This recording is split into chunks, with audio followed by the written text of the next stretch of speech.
మహిమ కలుగును గాక.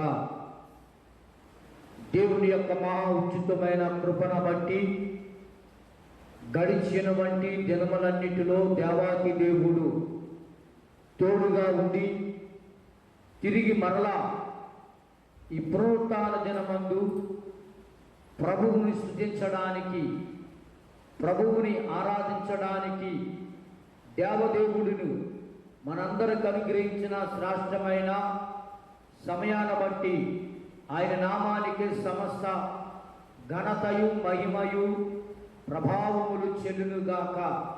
ప్రభువునందు ప్రియమైన వంటి ఆత్మీయ బిడ్డలైన వంటి వారందరికీ ఈ ఫేస్బుక్ లైవ్ ద్వారా, యూట్యూబ్ లైవ్ ద్వారా దేవుని వాక్యాన్ని వింటున్న దేవుని బిడ్డలైన వంటి వారందరికీ మన ప్రభు ప్రియరక్షకుడైన వంటి యేసుక్రీస్తు పరిశుద్ధమైన నామములో మీ అందరకు శుభవందనాలు తెలియజేస్తున్నాము.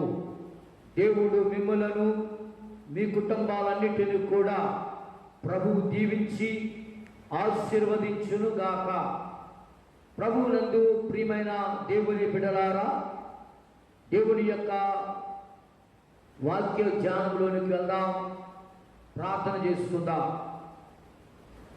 మహాపరిశుద్ధుడు అయిన మా పరమ తండ్రి, దయగల మా దేవ, కృపగల మా రక్షక, నీ పరిశుద్ధ నామానికి స్తుతులు స్తోత్రాలు, నీ పాదములకు వేలాది వందనాలు కూడా చెల్లిస్తున్నాము.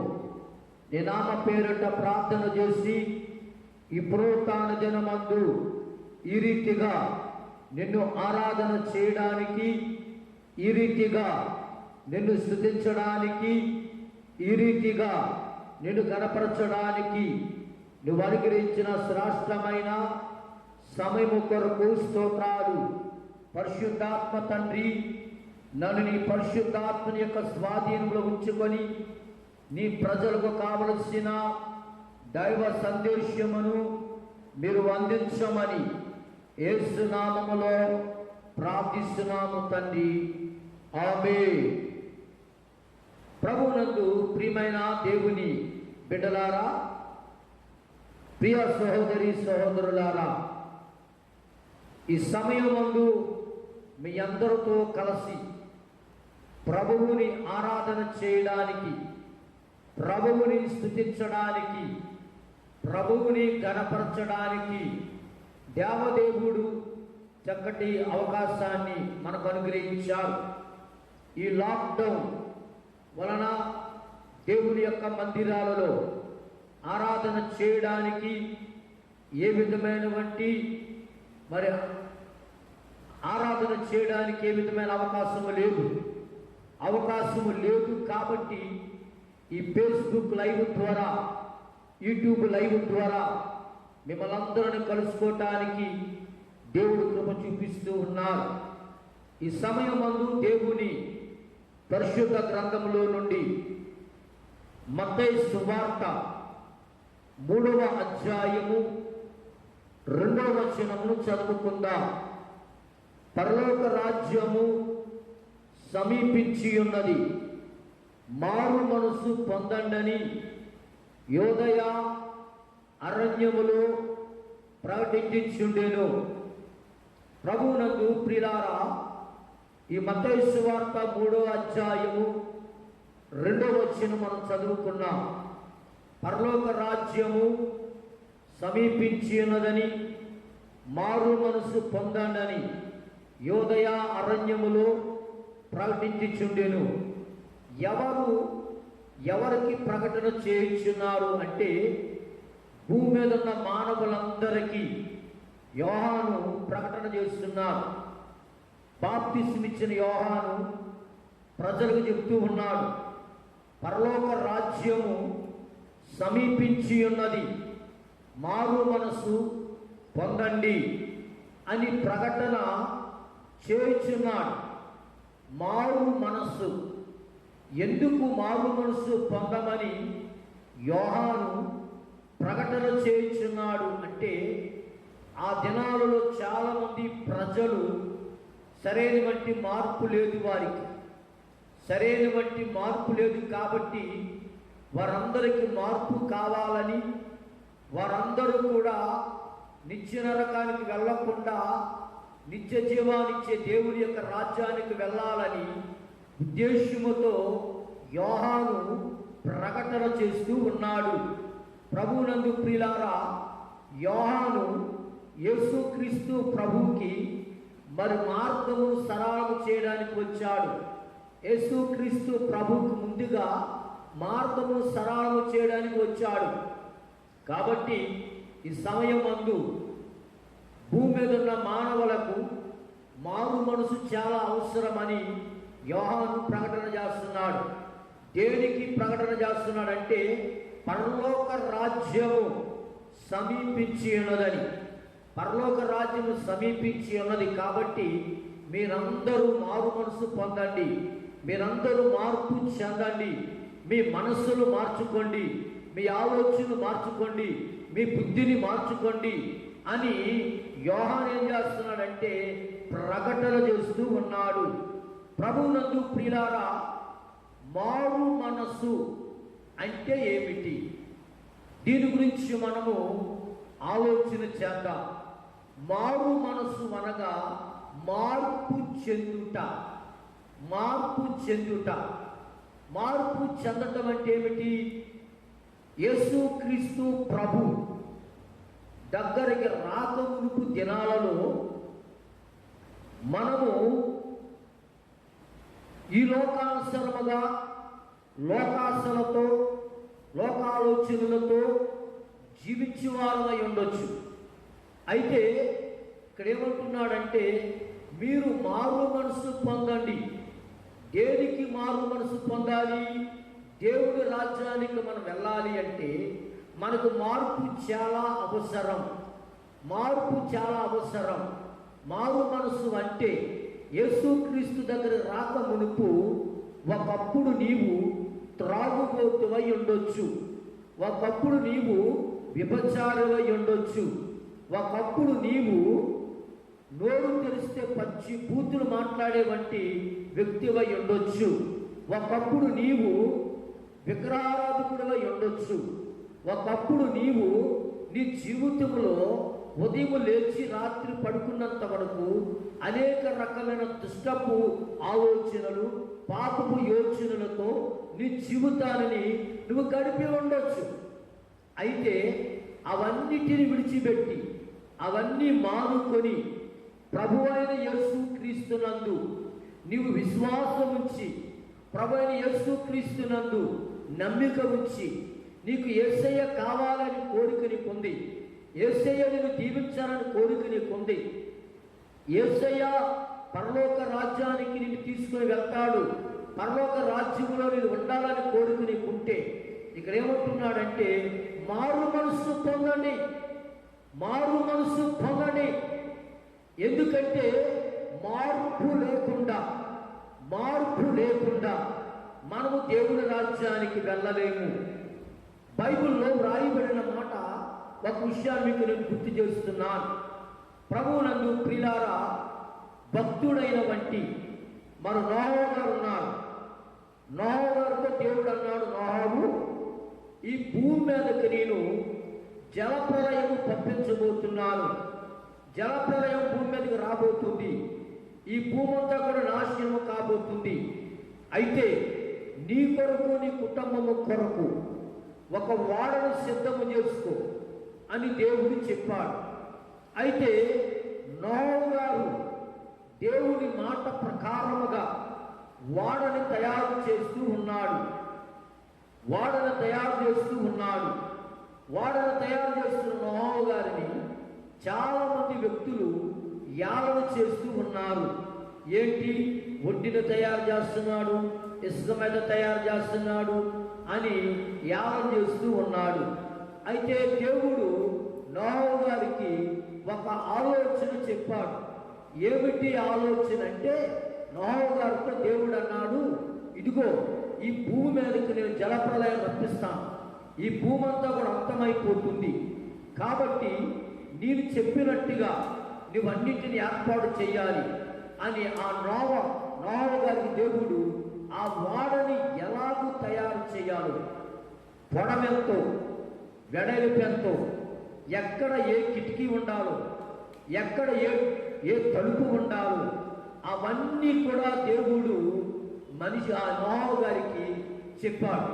ఒక్క మాటలో చెప్పాలంటే ఈ భూప్రపంచంలో సాఫ్ట్వేర్ ఇంజనీర్లు ఉన్నారు, ఏమండి కంప్యూటర్ ఇంజనీర్లు ఉన్నారు, అలాగే చాలామంది వివిధమైనటువంటి పనుల్లో చేస్తున్నటువంటి ఇంజనీర్లు ఉన్నారు. ఈ ఇంజనీర్లందరికంటే గొప్ప ఇంజనీర్ ఎవరంటే ప్రభు అయిన యేసుక్రీస్తు ఉన్నాడు. ఎందుకంటే ఆదిలోనే వాడని ఎలాగో తయారు చేయాలో నోవ గారికి దేవుడు ఆలోచన ఇచ్చాడు. నోవ గారు దేవుడు చెప్పినట్టుగా నోవ తయారు చేశాడు. అయితే నోవ వారు తయారు చేయడం ప్రారంభించాడు. సమయం ఉన్నప్పుడల్లా కూడా ప్రజలకు చెప్తూ ఉండేవాడు, భూమి మీదకి జలప్రళయం రాబోతుంది కాబట్టి మీరందరూ కూడా మారు మనస్సు పొందండి, మీరందరూ కూడా మార్పు చెందండి, మీ మనస్తత్వాలు మార్చుకోండి, మీ బుద్ధి మార్చుకోండి అని నోవ గారు ప్రజలకు ప్రకటన చేస్తూ ఉండేవాడు. అలా ప్రకటన చేస్తూ ఉంటే చాలామంది ఎగతాళి చేశారు, చాలామంది యాగన చేశారు. గమనించండి, ప్రస్తుత కాలంలో ఇప్పుడున్న పరిస్థితులను బట్టి మనం ఆలోచన చేస్తే కరోనా వైరస్ వచ్చింది.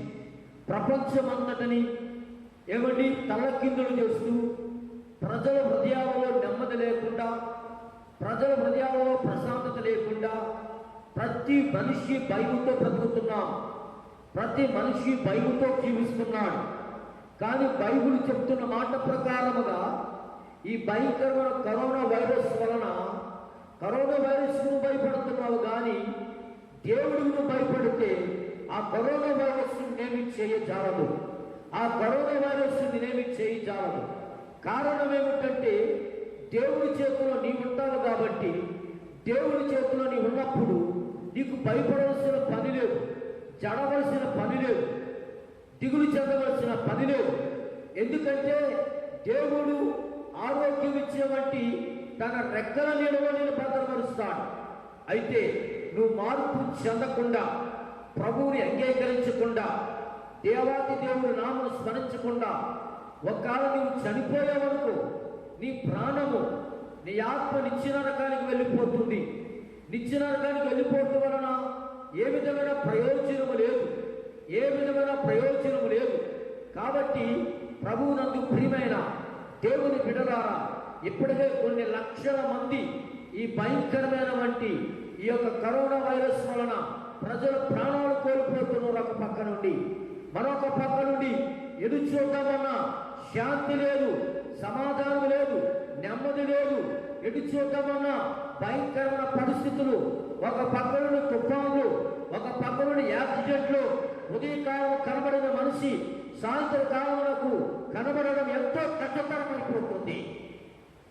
ఈ ఫేస్బుక్ లైవ్ ద్వారా నా బిడ్డలైనటువంటి మీరు ఈ వాక్యం వింటూ ఉన్నారు కాబట్టి దేవుడి యొక్క వాక్యం చెప్తుంది, ఇప్పుడైనా మీ మనసును మార్చుకోమంటున్నాడు, ఇప్పుడైనా మీ పద్ధతులు మార్చుకోమంటున్నాడు, ఇప్పుడైనా మీరు నా యొద్దకు వచ్చి నా తట్టు తిరిగి నా సన్నిధిలో మీరు ప్రార్థిస్తే, నన్ను వెతికితే నేను మీకు ప్రత్యక్షమవుతాను, మిమ్మల్ని భయంకరమైన వంటి విపత్తులను తప్పిస్తాను అని దేవాది దేవుడు నేటి దినాన్ని ప్రజలతో మాట్లాడుతూ ఉన్నాడు. ఆ దినాల్లో నోహము ద్వారా అక్కడున్న ప్రజలతో దేవుడు మాట్లాడాడు. అయితే నోహు గారిని అందరూ కూడా యాగం చేశారు, ఎగతాళి చేశారు. అయితే దేవుడు అన్నాడు, నోహు, నీకున్నవంటి బిడ్డలు, నీ కుమార్తెలు, నీ కుమారులు, నీ అల్లుళ్ళు, నీ కోడళ్ళు, నీ మనవరాళ్ళు అందరినీ కూడా ఈ ఓడలోని ప్రవేశించి పెట్టమన్నాడు. అందరూ కూడా ఈ ఓడలోనికి ప్రవేశపెట్టు. అందరూ కూడా ఈ ఓడలోనికి ప్రవేశపెట్టిన తరువాత భూమి మీద ఉన్నవంటి ప్రతి భూజంతువుని కూడా ఈ ఓడలో పెట్టేసి జత చొప్పునని దేవుడు ఏం చేశాడంటే నోహా గారికి చెప్పాడు.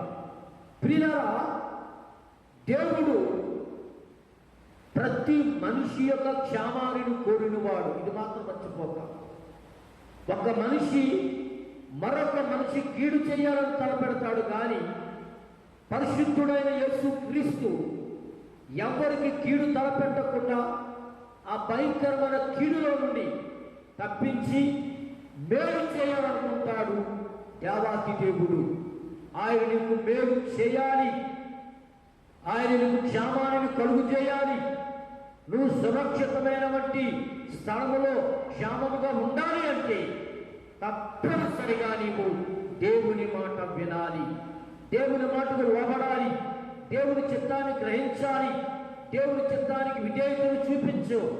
నోహా గారు కుటుంబము దేవుని చిత్తమునకు విధేయతను చూపించి దేవుని చిత్త ప్రకారముగా, దేవుని ఆలోచన ప్రకారముగా వారు నడవగలిగారు. కాబట్టి దేవుడు ఏం చేశాడంటే, నోహా అందరూ వచ్చేసారా?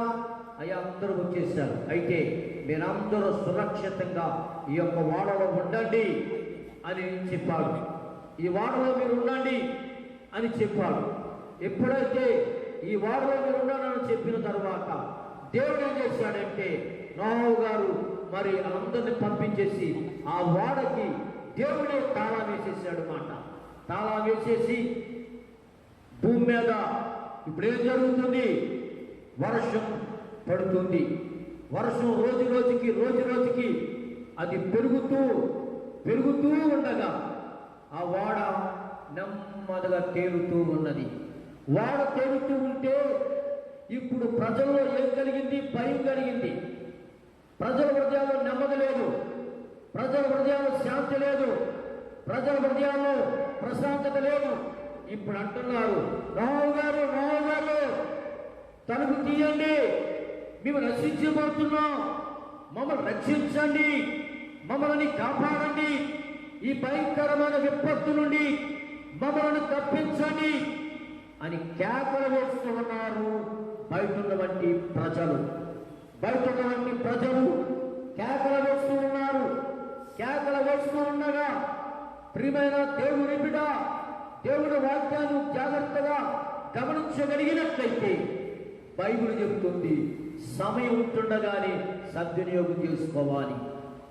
దేవుడు అవకాశం ఇచ్చాడు. ఆ దినాల్లో ఉన్న ప్రజలకి దేవుడు అవకాశం ఇస్తే, దేవుడిచ్చిన అవకాశాన్ని వారు ప్రక్కన పెట్టి, దేవుడిచ్చిన సమయాన్ని విడిచిపెట్టి, దేవుడు సేవకుడు చెప్తున్న మాటలు వినకుండా ఆయన మాటలకు వారు ఏం చేశారంటే ప్రియులారా యాలన చేస్తూ ఉన్నారు. జాగ్రత్త సుమా, దేవుడు అంటున్నాడు, నువ్వు దేవుడి యొక్క మాటలు యాలన చేస్తే ఒక దినాన్ని వెక్కిరించబడతావు. మోసపోకుడి, దేవుడు వెక్కిరించబడడు. నువ్వు వెక్కిరించబడతావేమో, దేవుడు మాత్రం వెక్కిరించబడడు. బాగు చేయాలనుకుంటున్న దేవుడు నీ జీవితాన్ని సరిచేయాలనుకుంటున్నాడు, సరైన మార్గంలో నిన్ను నడిపించాలనుకుంటున్నాడు. కానీ నువ్వు సరైన మార్గంలో నడవకుండా, నీ బుద్ధిని మార్చుకోకుండా, నీ ప్రవర్తన మార్చుకోకుండా, నీ ఆలోచన మార్చుకోకుండా, నీ ఉద్దేశాలు మార్చుకోకుండా, నీ మనసుకు నచ్చినట్టుగా నీకు శక్తి ఉన్నదని, నీకు ఆరోగ్యం ఉన్నదని నీ మనసుకు నచ్చినట్టుగా నడుస్తున్నావేమో. జాగ్రత్త సుమా. ఈ భయంకరమైన కరోనా వైరస్ వలన ప్రజలు ఇప్పుడు తలడిల్లిపోతున్నారు. ప్రపంచం తలకిందులైపోతుంది. దేవుడు అంటున్నాడు, ఎప్పుడైనా మార్పు చెందు, మారు మనసు పొందు. నోహా గారితో కేకలేస్తున్నారు, అయ్యా మేము నశించబోతున్నాం, తలుపు తీయండి అని కేకలు వేస్తూ ఉంటే దేవుడు అంటున్నాడు, అయ్యా నేనేమి చేయలేనయ్యా, నా చేతిలో ఏమీ లేదయ్యా. మీకు సమయం ఉన్నప్పుడు, నేను సువార్త ప్రకటించినప్పుడు నా మాట మీరు ఎవరు వినలేదయ్యా. ఇప్పుడు సమస్తము దేవుని చేతిలోనే ఉందయ్యా అని చెప్పినప్పుడు ఆ ఓడ రోజుకి తేలుతూ ఉండగా ఇల్లులన్నీ కూడా కొట్టుకుపోతున్నాయి. ప్రజలందరూ కొట్టుకుపోతున్నారు. 40 పగళ్ళు 40 రాత్రులలో విరామము లేకుండా భూమి మీద వర్షము పడుతూ ఉన్న దేవుని నామానికి మహిమ కలుగునుగాక. హల్లెలూయా. ప్రభువునందు ప్రియమైన దేవుని బిడ్డలారా, దేవుని వాక్యం వింటున్న మీరందరూ కూడా జాగ్రత్తగా ఆలోచన చేయండి. సమయము లేదు ఇంకా. ఇప్పటికే పరిస్థితులన్నీ మారిపోతున్నాయి. రోజు రోజుకి పరిస్థితులు మారిపోతున్నాయి. కాబట్టి ఈ ఉన్న సమయంలోనే ఈ కొద్దిగా సమయాన్ని నీవు సద్వినియోగం చేసుకో. దేవుడి యందు భయభక్తులు కలిగి నీ కుటుంబాన్ని, నీ ఇంటిని ఒక ఆరాధన చేసేటువంటి గృహముగా, ప్రార్థించే గృహముగా, స్తుతించే గృహముగా నువ్వు మార్చుకో. లేని పక్షంగా నీ కొరకు కాల్చుకొని ఉన్నది భయంకరమైన అగ్ని గుండము. పాతాళమని కొరకు కనిపెడుతుంది. పాతాళానికి నువ్వు వెళ్ళిపోవాలనుకుంటే అది నీ ఇష్టం, ఎవరేమి చేయలేరు. చెప్పడము దేవుని సేవకులుగా మా వంతు, బోధించడం మా వంతు. వింటావు అది నీ ఇష్టం మీద ఆధారపడి ఉంటుంది. దేవుని బిడ్డలారా, దేవుని యొక్క వాక్యం చెప్తుంది, దేవుని యొక్క మాటలు సెలవిస్తూ ఉన్నాయి.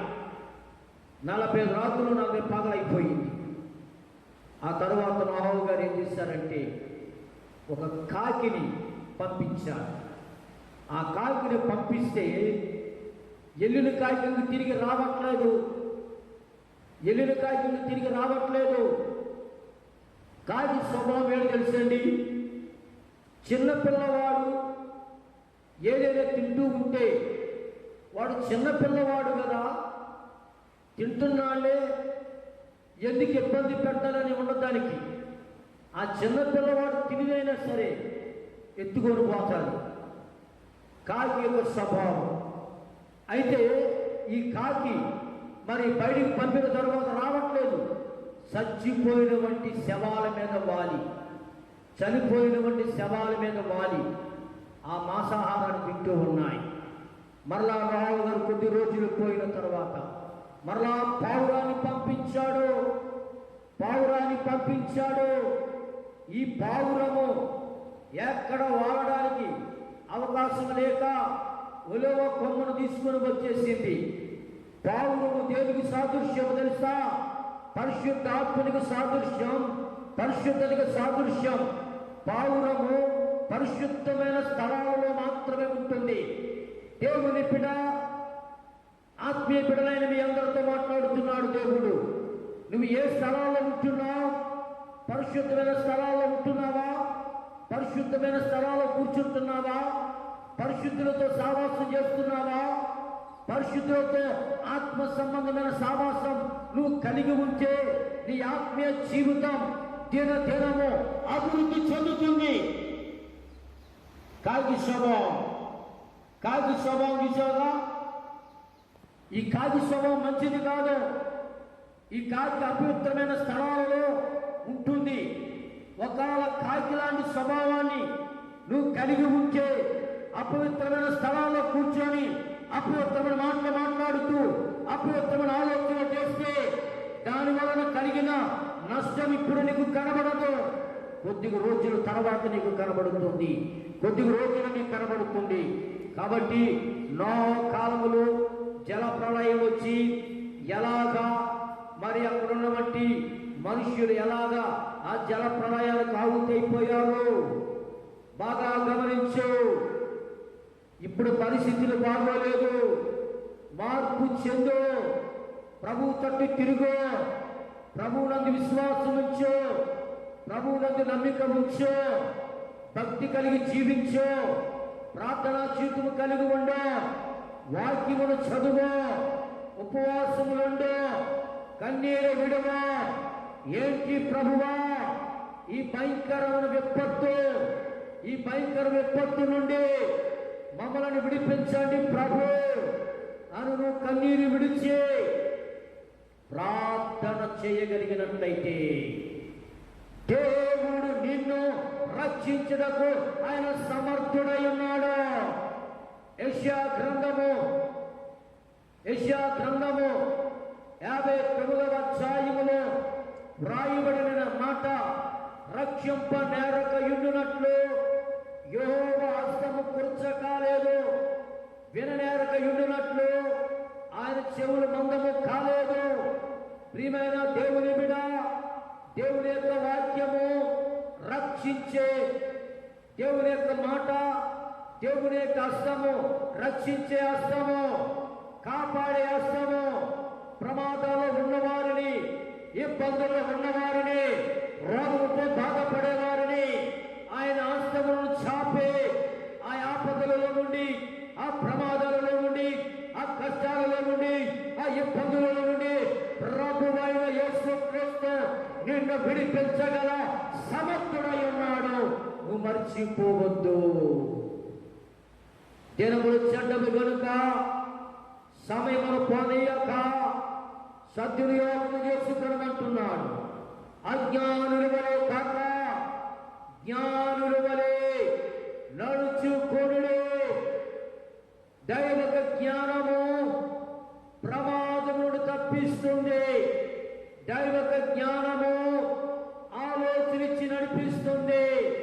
దైవిక జ్ఞానము నీకు ఉపాయము చెప్పి అపాయములను తప్పిస్తుంది. ఏ జ్ఞానము కలిగి ఉన్నా, ఏ జ్ఞానము కలిగి ఉన్నా, ఏ ఆలోచనతో జీవితాన్ని కొనసాగిస్తున్నా, ఈరోజు నీవు గమనించవలసినటువంటి మాట, రక్షింప నేరక యుండునట్లు యెహోవా హస్తము కుర్చకాలేదు. ఆయన నిన్ను రక్షించుట కొరకు 2020 సంవత్సరముల క్రితం పరలోకాన్ని విడిచిపెట్టాడు, భూలోకానికి వచ్చాడు. ఎవరి కోసం వచ్చాడు అంటే నిన్ను రక్షించాలని వచ్చాడు, నిన్ను బాగు చేయాలని వచ్చాడు. పాపపు జీవితము జీవిస్తున్న నీవు, పాపము బ్రతుకుతున్న నిన్ను ఆ పాపపు జీవితము నుండి నిన్ను విడిపించాలని, నిన్ను బాగు చేయాలని ఆ దేవదేవుని యొక్క ఉద్దేశం. ఒక రోజంట ఒక కుక్క బాగా గజ్జి పట్టేసిందంట. భయంకరమైన గజ్జి, శరీరం అంతా కురుపులు, దుర్వాసన వస్తుందంట. అయితే డాక్టర్ గారు ఆ కుక్కను చూశారంట. ఆ కుక్కను చూసిన తరువాత ఆ కుక్కను దగ్గర తీసుకొని దాన్ని బాగా కడిగి శుభ్రం చేసి దానికి ఉన్నవంటి ఆ భయంకరమైన వంటి దుర్వాసన నుంచి, ఆ కురుపుల నుండి, ఆ గజ్జి నుండి ఆ యొక్క కుక్కకి విడుదల చేశాడంట. బాగా మరి వైద్యం చేశాడంట. కుక్క మంచిగా బాగుపడిందంట. చక్కగా ఆడుకుంటుంది, చక్కగా ఆహారం తింటుంది. ఈ కుక్కకి ఒక ఆలోచన వచ్చిందంట. నాలాంటి వారు ఎంతో మంది భయంకరమైన గజ్జితో, భయంకరమైన దుర్వాసనతో ఇబ్బంది పడుతున్నారని ఈ కుక్క ఏం చేసిందంట, మిగిలిన కుక్కలన్నిటిని తీసుకొచ్చి నిలబడిందంట. ఆ ఎదర డాక్టర్ గారికి ఎదురు నిలబడి తోక ఊపుతుందంట. తోక ఊపుతుంటే డాక్టర్ గారికి అర్థమైందంట. ఊపి సైగ చేస్తుందంట, ఇదిగో వీళ్ళందరం తీసుకొచ్చాను, నన్ను బాగు చేసావు కదా, నన్ను పవిత్రపరిచావు కదా, నా భయంకరమైన వంటి రోగము నుండి, ఈ దుర్వాసన నుండి నన్ను రక్షించావు కదా, నా తోటి వారిని కూడా రక్షించవా అని అడిగిందంట. చూసారండి, ఈ కుక్క దుర్వాసనతో, అపవిత్రతతో, మరి భయంకరమైన వంటి రోగముతో, గజ్జితో, కురుపులతో బాధపడుతున్న ఈ కుక్క ఎవరి ద్వారా బాగుపడిందో, ఎవరు దీన్ని బాగు చేశారో, అలాగే నాకులాగే అందరూ బాగుపడాలని ఏం చేసింది, మిగిలిన వాడిని తీసుకొచ్చింది. ప్రభువునందు ప్రియులారా, దేవుడు బాగు చేయడానికి లోకానికి వచ్చాడు. ఎంత ఘోర పాపినైనా, ఎంత ఘోర పాపినైనా ఆయన బాగు చేయగల దేవుడై ఉన్నాడు. ఇర్మియా గ్రంథములు అంటాడు, హృదయము అన్నిటికంటే మోసకరమైనదంట, అన్నిటికంటే మోసకరమైనదంట. అది ఘోరమైన వ్యాధి గలదంట. దాన్ని గ్రహింపగలవాడు ఎవరులేడంట. నిజమే, మన శరీరాలకు, శరీరం పైన మనకేదైనా దెబ్బ తగిలిందనుకోండి, ఆ గాయం శరీరం పైన ఉంటుంది. అది పైకి కనబడతాడు. అది పైకి కనబడుతుంది కాబట్టి దానికి వైద్యం చేస్తారు డాక్టర్ గారు, దానికి మెడిసిన్ రాస్తాడు డాక్టర్ గారు. అయితే హృదయము అన్నిటికంటే ఘోరమైనది, అది వ్యాధి కలదంటున్నాడు. హృదయం అన్నిటికంటే మోసకరమైనది, అది ఘోరమైన వ్యాధి కలదంటున్నాడు. అంటే మన హృదయం లోపల ఉన్న అపవిత్రత, మన హృదయంలో ఉన్న అసూయ, మన హృదయంలో ఉన్న ద్వేషం, మన హృదయంలో ఉన్న ఆ మాలిన్యం, ఇవేవి కూడా మనిషి శరీరంలో ఉన్న ఆ హృదయం ఉన్న పాపానికి ఎవ్వరు వైద్యము చెయ్యలేరు. ఎవ్వరు ఈ ప్రపంచంలో ఉన్న ఏ వ్యక్తి వల్ల వైద్యము చేయటం. మరి ఎవరు చేయగలరు వైద్యం? ప్రభు అయిన యేసు క్రీస్తు అంటున్నాడు. 1 యోహాను సువార్త, 1 యోహాను పత్రిక, 1 యోహాను పత్రిక 1వ అధ్యాయం 7వ వచనములు అంటాడు, యేసు రక్తము ప్రతి పాపముల నుండి మిమ్మల్ని పవిత్రపరచును. చూశారండి, యేసు రక్తము మన పాపముల నుండి మనల్ని పవిత్రపరిచి, పరిశుద్ధపరిచి, నీతిమంతులుగా చేస్తుంది. అపవిత్రతను తీసివేసి పవిత్రులుగా చేస్తుంది. అవినీతిమంతులని నీతిమంతులుగా చేస్తుంది. 2020 సంవత్సరాల క్రితం మనం అవినీతిమంతులుగా ఉన్నాం. అవినీతిమంతులుగా ఉన్న మనలని, అపవిత్రులుగా ఉన్న మనలని, పాపులమైన మనలను తిమోతి పత్రికలో అపోస్తలుడు పౌలు అంటాడు, పాపులను రక్షించుటకు క్రీస్తు యేసు ఈ లోకమునకు వచ్చెను. ఎందుకు వచ్చాడు అనుకున్నారు? యేసు ప్రభువు పాపులను రక్షించుటకు. ఏమండి పాస్టర్ గారండి, మారు మనసు పొందండి అని చెప్తున్నారు మీరు, బాగుంది. మీ పాపాన్ని విడిచిపెట్టమంటున్నారు, బాగుంది. మేము ఏం పాపం చేస్తామండి అని అనొచ్చు మీరు. మన మీద జన్మ పాపం ఉంది, కర్మ పాపం ఉంది. ఈ జన్మ పాపము, కర్మ పాపం వలన మనము చనిపోతే నిత్య నరకానికి వెళ్ళిపోతాం. నిత్య నరకములో ఏముంది? అగ్ని ఆరదు, పురుగు చావదు. అదే భూలోకంలో బ్రతికి ఉంటుండగానే, మన లోపల ఉన్న ఆ దీపం వెలుగుతుండగానే, మనం ఆరోగ్యవంతులు ఉంటుండగానే, మనకు సజీవులుగా ఉంటుండగానే మనం ఏం చేయాలి? మన నోటితో యేసు ప్రభువా నేను పాపిని, నా పాపములన్నిటినీ క్షమించుము అని క్షమాపణ కోరాలి. దేవుడి దగ్గర క్షమాపణ కోరాలి. ఎప్పుడైతే యేసు ప్రభువుని నీవు క్షమించమని కోరుతావో, క్షమించగలిగిన వంటి మనసు కలిగిన వాడు యేసయ్యా. ఎవరి మనసు నీ మీద ఆనుకొనునో వారిని పూర్ణ శాంతి గలవారుగా చేస్తానంటున్నాడు. నీ మనసు దేవుడి మీద ఆనుకుంటే, నీవు దేవుని తట్టు తిరిగితే, తప్పనిసరిగా నిన్ను నీ కుటుంబాలని ఈ భయంకరమైన కరోనా వైరస్ నుండి, ఈ విపత్తు నుండి ప్రభు విడిపించుటకు ఆయన సంసిద్ధుడై ఉన్నాడని మాత్రం మర్చిపోకు. కాగా ఎవడైనా క్రీస్తు యేసునందును ఎడల వాడు నూతన సృష్టి, పాతవి గతించెను, సమస్తమును క్రొత్తవాయును. 2 కొరింథీ పత్రిక 5వ అధ్యాయం 17వ వచనములో వ్రాయబడిన మాట మీకు నేను జ్ఞాపకం చేస్తున్నాను. ఎవడైనా క్రీస్తు యేసునందున ఎడల వాడు నూతన సృష్టి, పాతవి గతించెను, సమస్తమును క్రొత్తవాయును. ఎవరు చెప్తున్నారు ఈ మాట? అపోస్తలుడైన పౌలు గారు కొరింథీలో ఉన్న సంఘానికి చెప్తున్నాడు. కొరింథీలో ఉన్న సంఘ విశ్వాసులారా, భక్తులారా, జాగ్రత్తగా మీరు వినండి. మీరు పైకి భక్తి కలిగిన వారుగా నటిస్తున్నారేమో, పైకి భక్తి కలిగిన వారుగా సమాజానికి కనబడుతున్నారేమో. దేవుడంట మనుషులైతే పై రూపాన్ని ఇష్టపడతారంట. నిజమే. శరీరం అంతా మంచిగా అలంకరించుకొని, మంచి వస్త్రాలు అలంకరించుకొని, మంచి బంగారముతో అలంకరించుకొని, మంచి అందంగా సమాజానికి కనబడినట్టు మనం అలంకరించుకుంటే ఈ అలంకరణ ఎవరు చూస్తున్నారంటే మనుషులు చూస్తున్నారంట. మనుషులు పైరూపాన్ని చూస్తారు.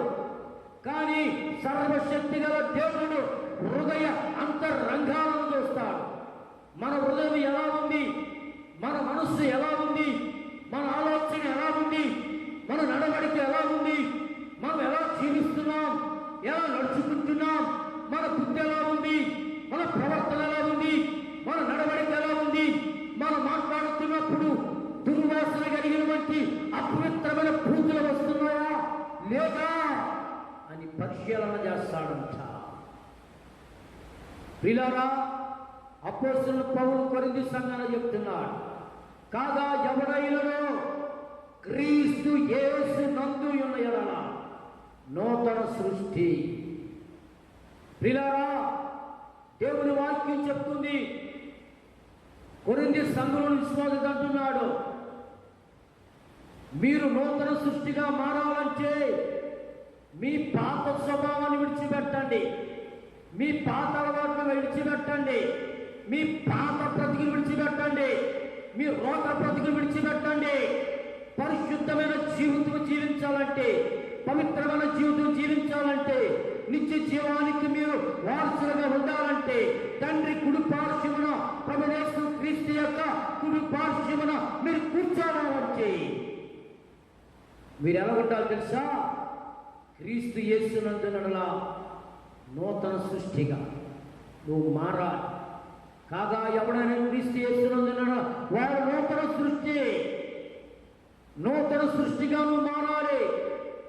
పుట్టిన పిల్లవాడికి లోకము గురించి తెలియదు, పాపం గురించి తెలియదు, విభచారం అంటేనో తెలియదు, తాగుడంటేనో తెలియదు. పుట్టిన పిల్లవాడికి అపవిత్ర మాటలు మాట్లాడడం రాదు. అందుకే అంటాడు, క్రీస్తు యేసు కలిగిన ఈ మనస్సు మీరు కలిగి ఉండండి.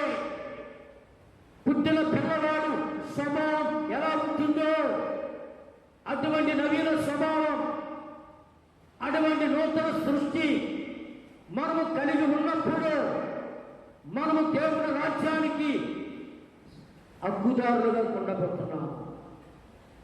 ప్రియమైన దేవుని బిడ్డ, ఈ ఫేస్బుక్ లైవ్ ద్వారా, యూట్యూబ్ లైవ్ ద్వారా ఈ సమయంలో ఈ వాక్యాన్ని వింటున్న నా ప్రియ సహోదరి సహోదరుడా, పాపమును విడిచిపెట్టు, పాపానికి దూరముగా ఉండు, పాపమునకు దూరముగా ఉండి పరిశుద్ధుడైన దేవుడు చూపిస్తున్న ఆ గొప్ప ప్రేమకు నీవు బద్ధుడుగా ఉండు. నా దేవుడు ప్రేమమయుడు, ఎంత ఘోర పాపినైనా ప్రేమించగలిగిన వంటి వాడై ఉన్నాడు. కాబట్టి యోహాను ప్రకటన చేస్తున్నాడు, ఇక్కడ పరలోక రాజ్యము సమీపించి ఉన్నది, మారు మనసు పొందుడి అని చెప్తున్నాడు. మారు మనసు పొందండి. ప్రభువునందు ప్రియులారా, దేవుని యొక్క వాక్యము సెలవిస్తూ ఉన్నది.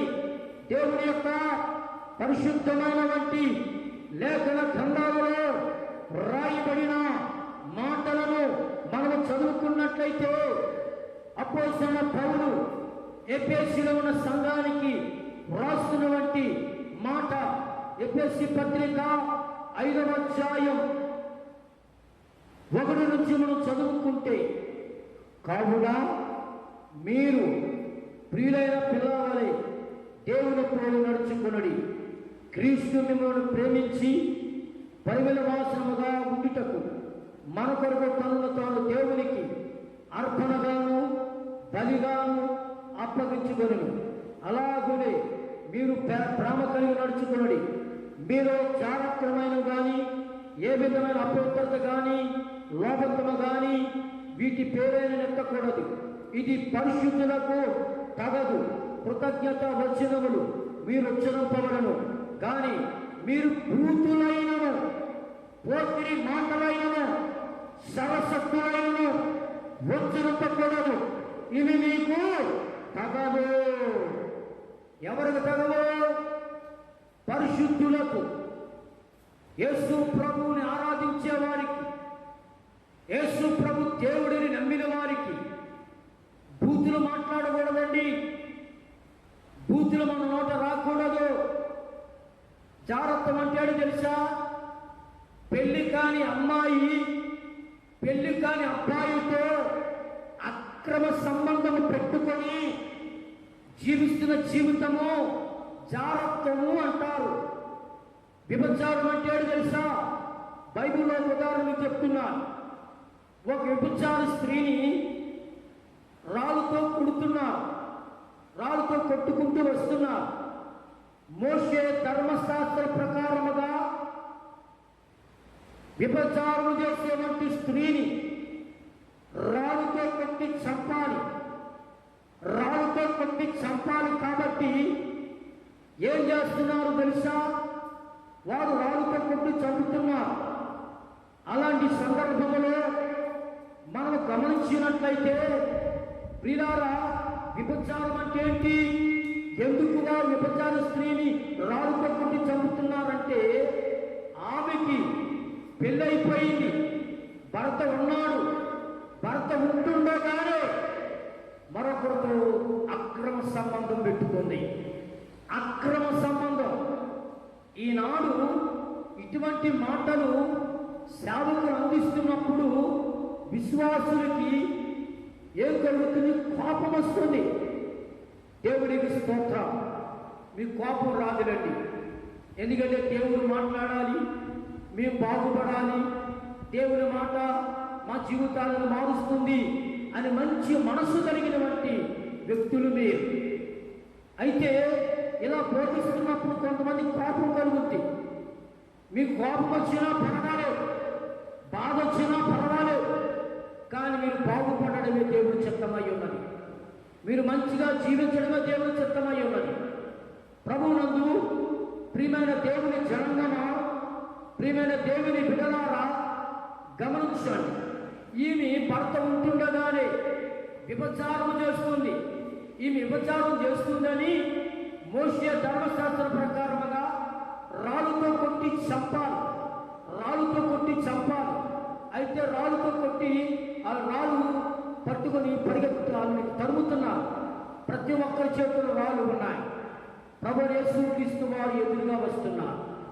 వెంటనే ఎందుకు మేము రాళ్ళతో కొడుతున్నారంటే వారు కూడా మోషే ధర్మశాస్త్ర ప్రకారముగా విభచారం చేసేటువంటి వ్యక్తిని రాళ్ళతో కొట్టి చంపాలి కదా. ఈ విభచారం చేస్తుండగా పట్టబడింది, అందుకే ఈమెను రాళ్ళతో కొట్టి చంపుతున్నాం అని యేసు ప్రభుతో మాట్లాడుతున్నప్పుడు యేసు ప్రభు వారు ఒకే ఒక మాట అన్నారు, మీలో ఎవరైనా పాపము చేయలేని వాడు ఉంటే ఈమెని మీద రాయి వేయండి అని చెప్పి వారు చెరుకు రాయి మొదలు వచ్చాడు. అందరూ వారు రాళ్ళని విడిచిపెట్టేశారు, వెళ్ళిపోయారు. యేసు ప్రభు ఒక్కడే ఉన్నారు. అమ్మా, ఎవరు నీకు శిక్ష విధింపలేదా? నేను కూడా నీకు శిక్ష విధింపను అని చెప్పి ఇంకను పాపము చేయకము. యేసు ప్రభు వారు ఆయన దండించడం శక్తి లేదా? ఉంది. కానీ పాత నిబంధన ప్రకారంగా అయితే పాపము చేసిన వాడిని దండించేవారు. కానీ కొత్త నిబంధనలో ఎటువంటి ఘోర పాపినైనా క్షమించేవంటి మనసు దేవుడు వారికి ఇచ్చాడు. దేవునికి స్తోత్రం. వారు క్షమించే మనసు దేవుడిచ్చాడు. ఎందుకు యేసు ప్రభు వారు క్షమిస్తున్నాడంటే మార్పు చెందడానికి అవకాశం ఇస్తున్నాడు. మార్పు చెందడానికి అవకాశం ఇస్తున్నాడు. కాబట్టి జాగ్రత్తం అంటే పెళ్లి కాకుండానే పెళ్లి కాని అమ్మాయి పెళ్లి కాని అబ్బాయితో అక్రమ సంబంధం పెట్టుకుంటే అది జాగ్రత్తం. ఒక్క విషయం నేను జ్ఞాపకం చేస్తున్నాను. ప్రియమైన తల్లిదండ్రులారా, మన పిల్లలు ఎలా ఉన్నారు, మన బిడ్డలు ఎలా ఉన్నారు, మన బిడ్డల జీవితాలు ఎలా ఉన్నాయి, మనం ఆలోచన చేద్దాం.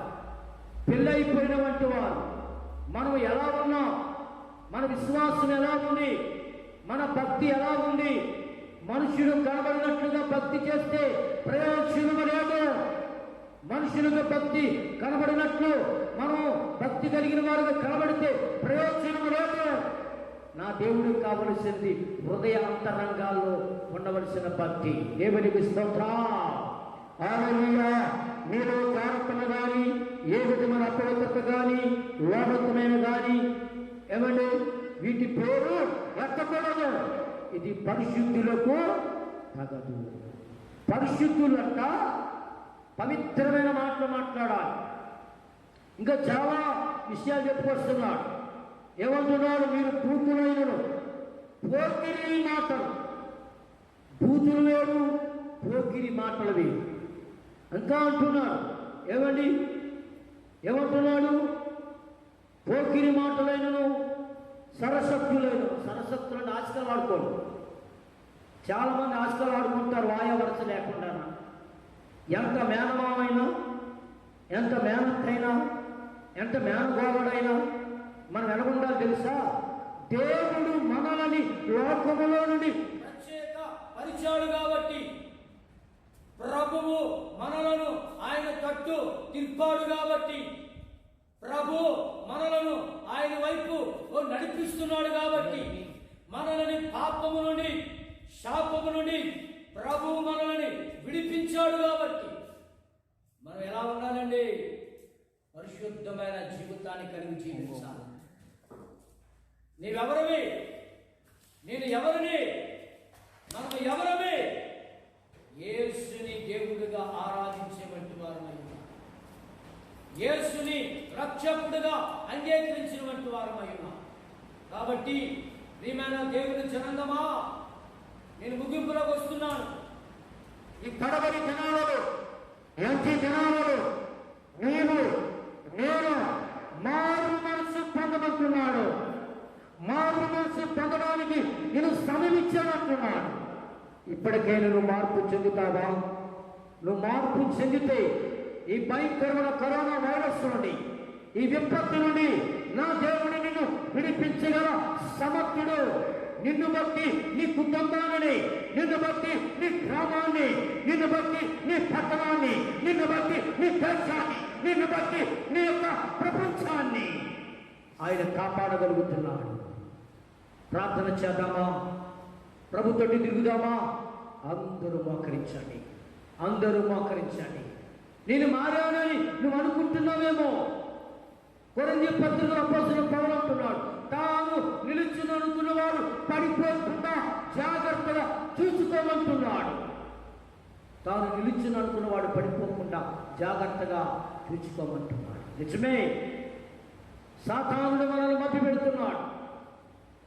సాతాను మధ్యలో ఉన్నావా? సాతాను చేసే ఆ ముసుగులోని బంధించబడ్డావా? ఇప్పుడే ఆ ముసుగులో నుండి, ఆ బంధకాల నుండి ప్రభు అయిన యేసు క్రీస్తు నామము ద్వారా నీకు విడుదల కలుగును కాక, విడుదల కలుగును కాక. మోకరించు. ఈ సమయంలో ఏ పరిస్థితిలోనూ నాకు తెలియదు, కానీ మార్పు మనసు పొందమంటున్నాడు దేవుడు.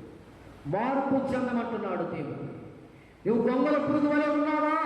నిన్ను సీతకు చిరుకలే మారుస్తానంటున్నాడు. గొంగల పురుగుని ఎవరు కూడా ప్రేమించారు. గొంగల పురుగుని ఎవరు కూడా ప్రేమించారు. ద్వేషిస్తారు, దాన్ని త్రోసివేస్తారు. అది కనబడితే చంపేయడానికి ప్రయత్నం చేస్తారు గొంగల పురుగుని. కానీ సీతకు చిలుక ఆకర్షణంగా ఉంటుంది. అది ఎవరు చూసినా దాన్ని ప్రేమిస్తారు. ఒకవేళ సీతకు చిలుక వలె మార్పు చెందితే తప్పనిసరిగా నీ జీవితాన్ని దేవుడు ఈ ప్రపంచ దేశాలు, నీ ఇరుగు పొరుగు వారి దగ్గర, నీ బంధువుల దగ్గర నేను దేవుడు ఆశీర్వదించబోతున్నాడు. నీకు ఆశీర్వాదం కావాలంటే నిత్య జీవానికి నీ వారసురాలుగా ఉండాలి అంటే, ఆ పరలోకానికి నువ్వు వెళ్ళాలి అంటే, ఆ పరలోకానికి వెళ్ళాలి అంటే నీకు మారు మనసు చాలా అవసరం.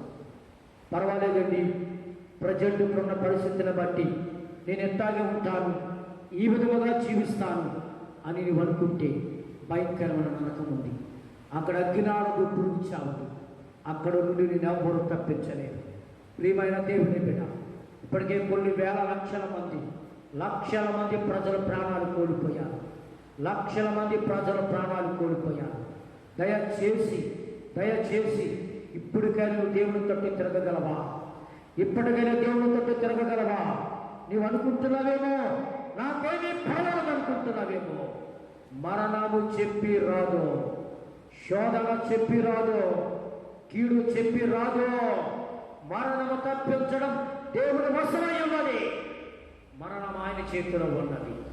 నీ ప్రాణం ఆయన చేతిలో ఉంది. నీ ఆయుష్ కొంత ఆయన చేతిలో ఉంది.